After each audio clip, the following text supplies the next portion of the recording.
हिंदी में यूपीएससी की तैयारी से संबंधित प्रोग्राम्स को देखने के लिए सब्सक्राइब करें स्टडी IQIAS हिंदी। नमस्कार, बहुत बहुत स्वागत है आप सभी का स्टडी IQIAS हिंदी में। मेरा नाम है अतुल जैन। यूपीएससी की परीक्षा निर्विवाद तौर पे हम ये कह सकते हैं कि इस देश की सबसे जटिल और सबसे ज्यादा कॉम्पिटिटिव परीक्षाओं में से एक है। सिलेबस बहुत बड़ा है, बहुत ज्यादा लोग इसमें बैठते हैं, बहुत ज्यादा अभ्यर्थी थोड़ी सी सीटों के लिए इसमें संघर्ष करते हैं, चयन बहुत मुश्किल होता है, ये बात हम सभी जानते हैं। निश्चित तौर पे इसमें चयन जो है उसमें पढ़ाई आप कितना पढ़ते हैं वो तो भाई 90% तो वही है कि आप कितनी पढ़ाई कर रहे हैं, आप कितना चयनित होने के लिए कितना लगन के साथ आप मेहनत कर रहे हैं। दूसरी, लेकिन इसके अलावा जो बाकी 10% भूमिका है, मैं हमेशा ये कहता हूं कि वो काफी हद तक आपका व्यक्तित्व, आपका चरित्र और आपकी आदतें जो हैं वो आपके चयन में बहुत बड़ी भूमिका अदा करती हैं।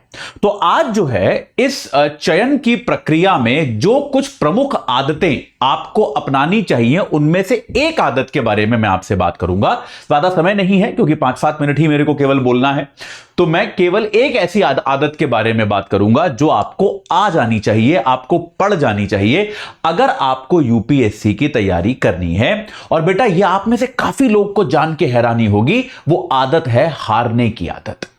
अगर आपको सफलतापूर्वक यूपीएससी की तैयारी करनी है, एक अच्छा एस्पिरेंट बनना है, तो आपको हारने की आदत डालनी पड़ेगी। आपको बहुत सारे ऐसे बैटल्स हैं, ऐसे छोटे छोटे मामले हैं जिनमें आपको अपनी हार स्वीकार करनी पड़ेगी और हारना पड़ेगा।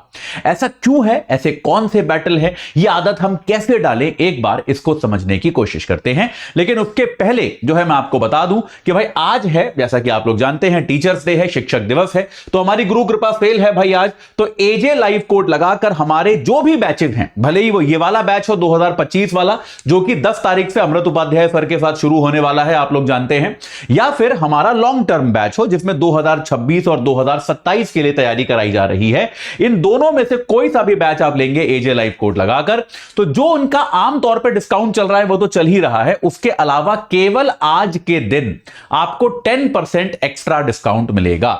तो भाई ये 10% एक्स्ट्रा डिस्काउंट का अगर आपको लाभ चाहिए, नहीं ये नहीं, अगर ये नहीं, कुछ अलग ही पोस्टर खुलने लग गए, कोई बात नहीं, अगर 10% एक्स्ट्रा डिस्काउंट का आपको लाभ चाहिए तो आपको आज एनरोल करना पड़ेगा। ये एक तरह से शिक्षक दिवस का गिफ्ट है हमारी संस्थान की तरफ से आप सभी को, ठीक है। चलिए, तो भाई आप सभी जानते हैं अपनी तैयारी को अगर आपको एक सही आकार देना है तो जल्दी से जल्दी इन बैचेस से जुड़ जाइए और अपनी तैयारी को एक सुदृढ़ तरीके से आप आगे बढ़ाइए। चलिए, पूरा बैकग्राउंड भी ब्लू हो गया, तो ये ब्लू शर्ट के कारण शायद कम दिख रहा होगा, तो एक बार मैं बैकग्राउंड थोड़ा सा बदल देता हूं इस क्लास के लिए। हाँ चलिए, ये बेहतर है। चलिए भाई, तो अब एक बार समझने की कोशिश करते हैं कि आदतों में जब मैं कहता हूं हारने की आदत, तो इसका क्या औचित्य है, इसका क्या मतलब है। हारने की आदत, आमतौर पे कहते हैं कि यार यूपीएससी की तैयारी करनी है तो जीतने की आदत डालो। भाई आपको रिजल्ट के तौर पे जीतना है, आपको एग्जाम में जीतना है, आपको बहुत सारी विजय प्राप्त करनी है, तो आदत तो जीतने की होनी चाहिए। तो मैं ऐसा क्यों कह रहा हूं कि एक सफल तैयारी के लिए आपको हारने की भी आदत होनी चाहिए। देखिए, इसके कई सारे पक्ष हैं। पहला पक्ष तो यह है कि होता क्या है, बाकी सारी परीक्षाएं आमतौर पे आप लोग स्कूल में या स्कूल के जस्ट बाद देते हैं। अगर आप बाकी जैसे आप मेडिकल एंट्रेंस मान लो, इंजीनियरिंग एंट्रेंस मान लो, ये सारी परीक्षाएं जो होती हैं ये आप तब देते हो जब आप स्कूल में होते हो, स्कूल से निकल रहे होते हो, तो उस समय आपकी उम्र होती है बहुत कम, और कम उम्र होने के कारण, और आपको सबको यह पता होता है कि यार जीवन का मेरे पास ज्यादा अनुभव नहीं है। यह बात सही है, आप 17-18 साल के होते हो, ज्यादा दुनिया आपने देखी नहीं होती, आपको लगता है कि हाँ यार मेरे को कम जानकारी है, मेरे को कम आता है। तो आमतौर पे आप देखेंगे कि उस आयु वर्ग में जो बच्चा पढ़ने आता है, क्योंकि मैंने उन बच्चों को भी पढ़ाया है, मैंने बहुत सारे अलग अलग एग्जाम्स के लिए पढ़ाया है, तो मैं ये देखता था कि उस आयु वर्ग के बच्चों में शिक्षक जो बता रहा है, जो कह रहा है, उसको मानने की प्रवृत्ति ज्यादा होती है। ये बात सही है कि आप उस एज के बच्चे को बोल दो कि यार ये करना है, इससे सिलेक्शन के चांस बढ़ेंगे। वो बच्चा जो सीरियस बच्चा है, जो सीरियस नहीं है वो तो कुछ भी नहीं करता, उसको छोड़ देते हैं, उसकी तो हम बात ही नहीं कर रहे। लेकिन जो सीरियस बच्चा है वो अपने शिक्षक पे भरोसा करता है कि यार टीचर ने कहा है ऐसा करना चाहिए तो ऐसा करना चाहिए। टीचर अगर कह रहा है कि आप यहां पर ऐसे बताइए, ऐसे लिखिए, ऐसा सोचिए, तो ये सही बता रहा होगा, हम इस दिशा में सोच सकते हैं, ऐसा कर सकते हैं। यूपीएससी एग्जाम में क्या होता है, आमतौर पे कोई भी अभ्यर्थी जब एग्जाम देता है तो वो 22 साल 21 साल से कम का नहीं होता, और अगर औसत आयु भी देखें तो 25 साल की औसत आयु होती है। कई सारे अभ्यर्थी 28, 30, 32, 34 साल के भी होते हैं। तो इस उम्र तक आते आते आप लोग कॉलेज में कुछ साल गुजार चुके होते हो, कुछ लोग कुछ साल नौकरियां कर चुके होते हैं, या फिर भाई कुछ लोगों की तो शादियां भी हो चुकी होती हैं, अपने परिवार होते हैं। तो हम सभी को ऐसा लगना शुरू होता है कि हम सब जीवन में कुछ ना कुछ तो कर चुके हैं, जो कि गलत भी नहीं है, बिल्कुल सही बात है। कुछ ना कुछ तो आप सब जीवन में कर चुके हो।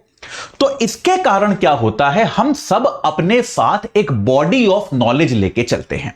हम सब क्या लेकर चलते हैं अपने साथ, जिसको हम कहते हैं पुराना ज्ञान, पूर्व स्थापित ज्ञान, पूर्व स्थापित धारणाएं, और पूर्व स्थापित, जिसको मैं कहता हूं सबसे इंपॉर्टेंट चीज, पूर्वाग्रह, कि ये अच्छा होता है, ये बुरा होता है, ये पार्टी अच्छी है, वो पार्टी खराब है, ये समुदाय अच्छा है, वो समुदाय खराब है, ये भाषा अच्छी है, वो भाषा खराब है, ये संस्कृति अच्छी है, वो संस्कृति खराब है, ये लिंग अच्छा है, वो लिंग खराब है। ये सारे पूर्वाग्रह अब तक हमारे पास आ चुके होते हैं जब तक हम यूपीएससी की तैयारी करने आते हैं। और सोशल मीडिया के जमाने में क्या हो गया है, लोगों में एक जिसको कहते हैं रिजिडिटी, एक तरह की जड़ता आ गई है कि यार हमको ऐसा लगता है कि मैं जो कह रहा हूं वो सही है, ये बात सही है, ये सब में आ गया है, आप में नहीं, मुझ में भी आ गया है, हम सब में आ गया है। तो इसके पहले मुझे याद है जब मैं तैयारी करता था, जब मैं क्लास करने शायद जाता था, वो जमाना अलग था क्योंकि सोशल मीडिया इतना प्रोमिनेंट नहीं था। तो हम लोग ये सोचते थे कि हमें कुछ नहीं आता, जबकि हम लोग भी आईआईटी वाईआईटी गए थे, हम लोग को भी समझने में समय लगा कि हमें कुछ ज्यादा नहीं आता, टीचर जो सिखा रहा है उससे सीखने आए हैं। अब क्या है, सोशल मीडिया के कारण एक बहुत बड़ा लेवलाइजर हो गया है। हर किसी को लगता है कि सबको बराबर आता है, हर किसी को लगता है कि उसके विचारों की भी उतनी ही महत्ता है जितनी शिक्षक के विचारों की महत्ता है, और कोई भी वैचारिक तौर पर किसी से हारना नहीं चाहता। जीवन में जितना आप हार के सीखते हो उतना जीतकर कभी नहीं सीखते, ये बात सत्य है। कोई भी तर्क, कोई भी वाद विवाद, कोई भी वैचारिक मंथन जब होता है, जब तक आप उसमें परास्त नहीं होते, क्योंकि आप जब परास्त होते हो, आप परास्त कब होते हो, जब आप सामने वाले की बात को सुन के समझ लेते हो और उसके दृष्टिकोण से सोचते हो कि हां यार ये भी सही कह रहा है, तो आप परास्त हो जाते हो। तो हम सब जीतने को लेके इतने ऑब्सेस्ड हैं कि किसी से फेसबुक पे लोग आर्ग्यू कर रहे हैं, लड़े पड़े हैं, कोई दूसरे की बात सुनने को ही तैयार नहीं है, अपना आर्ग्यूमेंट दिए जा रहा है, अरे भाई उसका सुनो तो सही, हो सकता है उसका सुन के आप हार जाओ, लेकिन ये कोई बैटल थोड़ा ना है। तो प्रॉब्लम क्या है, ये मैं अपनी क्लासेस में नोटिस करता हूं कि बच्चे जो हैं कई बार अपना एक विचारधारा लेके आते हैं कि ये हमारी विचारधारा है, ये हमको लगता है। अब जो लगता है हमको यही लगता रहेगा, टीचर कितना भी पढ़ाता रहे, कितना भी समझाता रहे, हमको यही लगेगा, अपनी विचारधारा को हम नहीं बदलेंगे। तो ये जो है बेटा, ये वाली हार जब आप अपनी स्वीकार करनी शुरू कर दोगे, आप वैचारिक तौर पर हारना शुरू कर दोगे कि यार मेरे विचार जो हैं वो बहुत ज्यादा कोई जरूरी नहीं है कि ठीक हो। भाई कई बार लोग मुझसे कहते हैं कि सर आपके विचार तो पहले कुछ और थे, तो मैं कहता हूं कि हाँ यार मैं एक समझदार आदमी हूं, आप मुझे बेहतर तर्क दो, मैं अपना विचार बदल लूंगा, मुझे कोई दिक्कत नहीं है। मैं कई बार कह चुका हूं, मैंने बहुत सारी चीजों पे अपने विचार बदले हैं, मुझे कोई दिक्कत नहीं है, आप मुझे बेहतर तर्क दीजिए, मैं अपने विचार बदलने को तैयार हूं। मैं बिल्कुल नहीं मानता कि मेरे विचार कोई दुनिया के आखिरी विचार हैं या दुनिया के सबसे अच्छे विचार हैं, आप बेहतर आर्ग्यूमेंट दे दीजिए, मैं बदल लूंगा। तो ये ओपननेस, ये हारने की इच्छा जो है ये आप में होनी चाहिए, ये एक बहुत इंपॉर्टेंट चीज है जो आपको पढ़नी चाहिए। दूसरी चीज, दूसरा कौन सा हार है, कई बार हम इस परीक्षा में अपने ईगो तो समझते हो ना, जिसको हम आत्मसम्मान कह लीजिए, अपने ईगो को हम बहुत हावी रखते हैं कि यार हमारा ईगो जो है वो सबसे ऊपर है।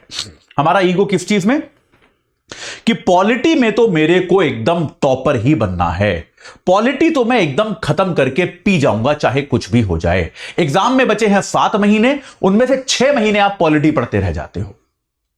आपने पॉलिटी में आपने पीएचडी कर डाली, मुझे कोई दिक्कत नहीं है, एग्जाम के दृष्टिकोण से कोई फायदा हुआ क्या आपको, आप ये बताइए, कुछ फायदा हुआ नहीं हुआ ना।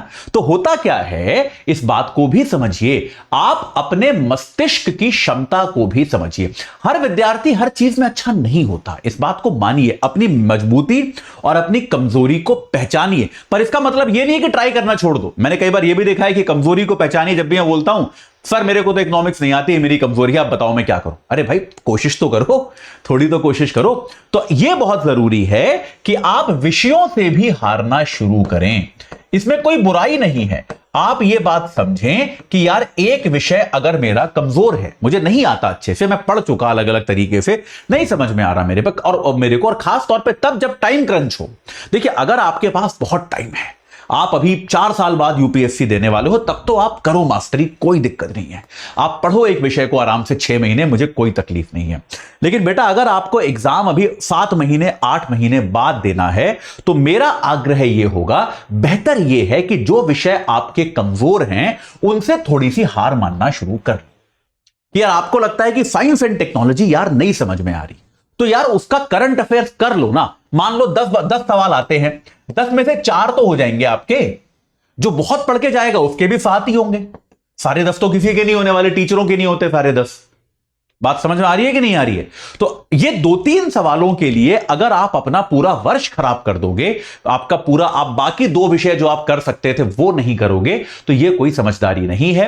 अपने ईगो को थोड़ा सा कम करो, विषयों से हारना शुरू करो कि कोई बात नहीं, ये विषय मेरे को अभी नहीं आता, अगर समय कम है तो मैं इस समय को कहीं और यूटिलाइज करूंगा या करूंगी, और जब समय बचेगा तब वापस इस पर आऊंगा। दूसरी बात यह है, तीसरी तरह की हार जो है, जो बहुत जरूरी है, जिसको मैं कहता हूं सामाजिक हार। सामाजिक हार क्या होती है? सामाजिक हार बेटा यह होती है कि अक्सर हम में से बहुत सारे लोगों पर पारिवारिक दबाव होता है, परिवार का, समाज का, रिश्तेदारों का, आसपास के लोगों का, और उस दबाव में हम लोग बहुत टूटते हैं।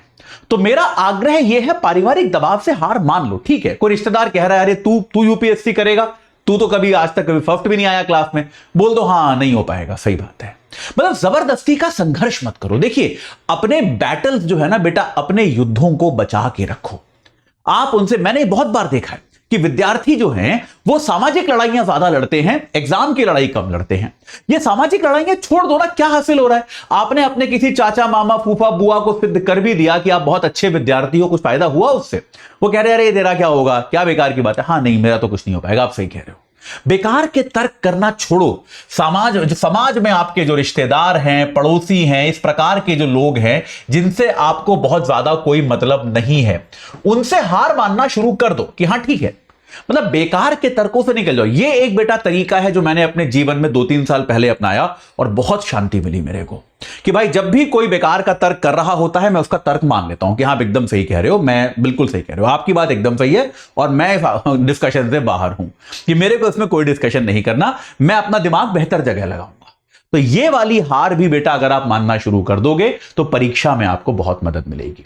तो जीतने के लिए, एक बाजीगर फिल्म में कहता है ना शाहरुख खान, कभी कभी कुछ जीतने के लिए कुछ हारना पड़ता है, तो बेटा वो गलत नहीं था। वो ये कुछ 2-3 तरह की हार है जो मेरे विचार में आपको स्वीकार करनी चाहिए, आपको इनकी आदत डालनी चाहिए, इनकी तरफ प्रयास करना चाहिए अगर आपको इस परीक्षा के बड़े युद्ध को जीतना है। ठीक है, इसमें कुछ और भी हो तो आप कमेंट सेक्शन में मेरे को बता सकते हैं, मैं निश्चित तौर पे देखूंगा।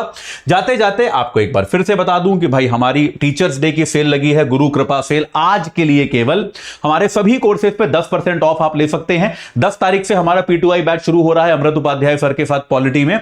आज के लिए स्पेशल सेल है, तुरंत जुड़ जाइए AJ लाइव कोड लगा के। इस चर्चा से जुड़ने के लिए आप सभी का बहुत बहुत धन्यवाद। हिंदी में यूपीएससी की तैयारी से संबंधित प्रोग्राम्स को देखने के लिए सब्सक्राइब करें स्टडी IQ IAS हिंदी।